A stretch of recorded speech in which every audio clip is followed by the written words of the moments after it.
Bonjour Philippe Deveul. Bonjour madame. Merci d'être avec nous sur RT France. Il y a beaucoup de vidéos qui circulent depuis le début de ces manifestations de violences présumées policières. Vous défendez certains gilets jaunes, certains étudiants sans doute qui en ont été victimes. Alors je ne défends pas d'étudiants, mais je suis prêt à le faire parce que nous avons créé avec mon confrère David Libeskind un collectif sur Facebook qui s'appelle Robe Noire et Gilets jaunes. Nous mobilisons le maximum de confrères pour venir en aide à ce qui s'est passé. Et évidemment, en tant qu'avocat, nous sommes choqués, mes confrères et moi-même, nous sommes choqués de voir toutes ces violences. Alors vous avez été saisi par combien de personnes vous ont saisi? Alors nous avons plus de 40 victimes, et notamment des Jurassiens qui sont venus en bus depuis le Jura jusqu'à Paris, à la gare de Lyon, où ils ont été arrêtés et mis en garde à vue plus de 17 heures, dans des conditions très difficiles. Pour la plupart d'entre eux, c'était des gens qui venaient sur Paris pour manifester de manière tout à fait pacifique. Ils avaient avec eux des lunettes, des masques et puis peut-être des casques qui ne sont pas du tout des éléments, des objets conspiratifs. Ce sont simplement des objets qui se protègent des bombes lacrymogènes, car depuis le début des manifestations, on peut dire que le gazage, l'envoi de gaz lacrymogène est disproportionné sur des manifestants qui sont toujours pacifiques. Vous parlez de la garde à vue préventive, hein, c'est ce que vous dénoncez ? Oui, alors c'est une garde à vue préventive qui est une privation de liberté.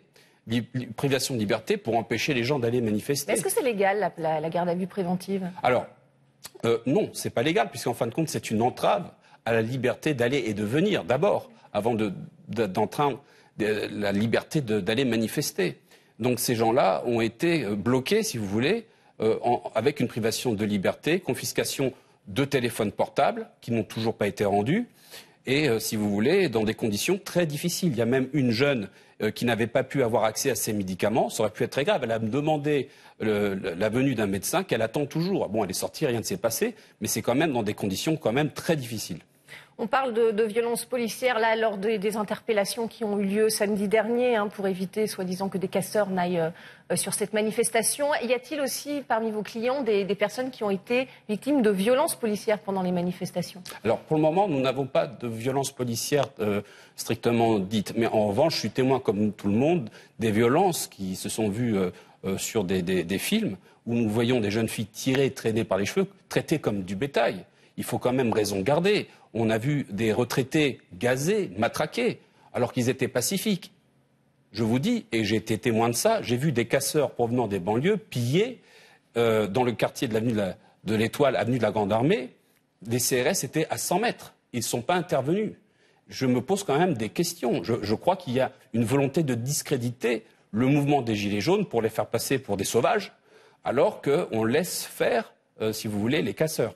Il y a également des journalistes qui ont été victimes de ces violences. Certains se sont plaints d'ailleurs qu'effectivement les casques et le matériel pour se protéger des gaz lacrymogènes ont également été saisis alors qu'ils étaient clairement identifiés puisqu'ils avaient une carte de presse. Oui.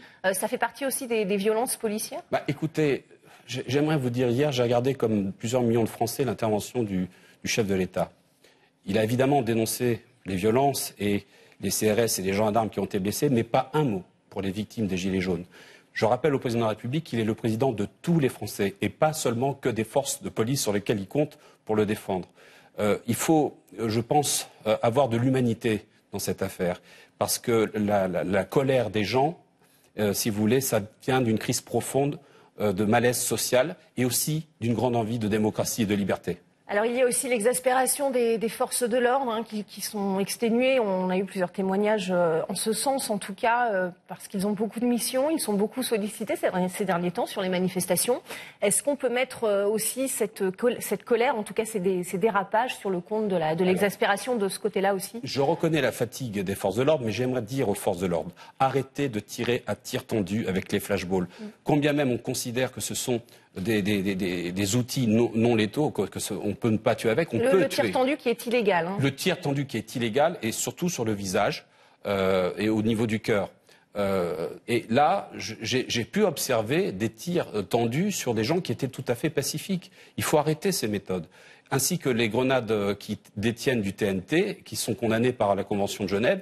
Arrêtons d'utiliser ces outils de prévention. Alors que un homme de la sécurité, un CRS ou un garde mobile utilise un flashball pour se protéger s'il est agacé par un acteur violent, on le comprend, mais pas sur des gens qui sont pacifiques. C'est inacceptable. Quel va être le rôle de l'association que vous avez créée finalement? Vous allez porter plainte? Alors, pour le moment, on nous mobilise le maximum de confrères. On a tout le temps pour déposer plainte et attaquer pour abus de pouvoir ou pour les abus des libertés. Nous mobilisons le maximum de confrères à titre bénévole. D'ailleurs, j'ai vu qu'il y avait des entrepreneurs qui soutenaient les Gilets jaunes. S'ils veulent nous soutenir, comme M. François-Henri Pinault, notre collectif, il est le bienvenu. Mais nous faisons tout pour leur donner d'abord des conseils en ligne et ensuite les représenter et les défendre. Merci Philippe Deveul d'avoir répondu à nos questions. Je vous remercie.